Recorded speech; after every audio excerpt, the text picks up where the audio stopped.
മൃതസഞ്ജീവനിയിലൂടെ പുതുജീവനേകാൻ ഒരുങ്ങുകയാണ് കോഴിക്കോട് സ്വദേശിയായ trans woman Deepa റാണി. Kozhikode medical college ആശുപത്രിയിലെ മൃതസഞ്ജീവനി നോർത്ത് സോൺ ഓഫീസുമായി ബന്ധപ്പെട്ടാണ് ദീപ റാണി മരണാനന്തര അവയവദാനത്തിന് സമ്മതപത്രം നൽകിയത്. 2019 ഒരു പത്രവാർത്തയിലൂടെയാണ് കോഴിക്കോട് തൊണ്ടയാട് സ്വദേശിനി ദീപ റാണി അവയവദാനത്തെക്കുറിച്ച് ആദ്യം അറിയുന്നത്. പുരുഷനിൽ നിന്ന് സ്ത്രീയിലേക്ക് മാറാനുള്ള ശസ്ത്രക്രിയ സങ്കീർണമായതിനെ തുടർന്ന് 1 വർഷത്തോളം കിടപ്പിലായിരുന്നു. ഈ സമയത്താണ് സാമ്പത്തിക ശേഷിയില്ലാത്തവരെക്കുറിച്ചും നോക്കാൻ ആളില്ലാത്തവരെക്കുറിച്ചും കൂടുതൽ ചിന്തിക്കുന്നത്. സാമ്പത്തിക ശേഷി തീരെയില്ലാത്ത കുടുംബങ്ങൾ നിസ്സഹായരാകുന്ന കാഴ്ചകളാണ് അവയവദാനത്തെക്കുറിച്ച് ദീപ റാണിയെ ചിന്തിപ്പിച്ചത്. അങ്ങനെയാണ് മൃതസഞ്ജീവനിയുമായി ബന്ധപ്പെടുന്നതും അവയവദാന സമ്മതപത്രം നൽകുന്നതും. എന്നെ പോലെ അല്ലെങ്കിൽ നമ്മളെപ്പോലെ ഈ ദാനം ചെയ്യുന്ന ആൾക്കാർ ഈ ദാനം ചെയ്യാൻ വേണ്ടിയിട്ട് മുന്നോട്ട് വരുമ്പോൾ ഇവർക്ക് ജീവിക്കാൻ വേണ്ടിയിട്ട് ഒരു പ്രതീക്ഷയുണ്ടാവും. അതാണ് നമ്മൾ കാണേണ്ടത്.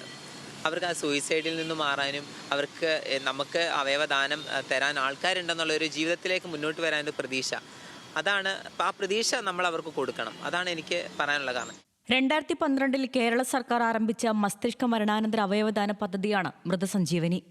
2021 മുതൽ Kerala state for organ and the transplant ഓർഗനൈസേഷനാണ് പദ്ധതി ഏകോപിപ്പിച്ചിരിക്കുന്നത്. അവയവദാനത്തെക്കുറിച്ച് ആളുകൾക്ക് ഇപ്പോഴും അവബോധം കുറവാണെന്നും സമ്മതപത്രം നൽകുന്നവർ കുറവാണെന്നും ദീപ റാണി പറയുന്നു. അവയവദാനത്തിന് സന്നദ്ധയായ കോഴിക്കോട് ജില്ലയിലെ ആദ്യ ട്രാൻസ് വുമൺ ആയതിന്റെ അഭിമാനത്തിലാണ് ദീപ റാണി. ന്യൂസ് മലയാളം, കോഴിക്കോട്.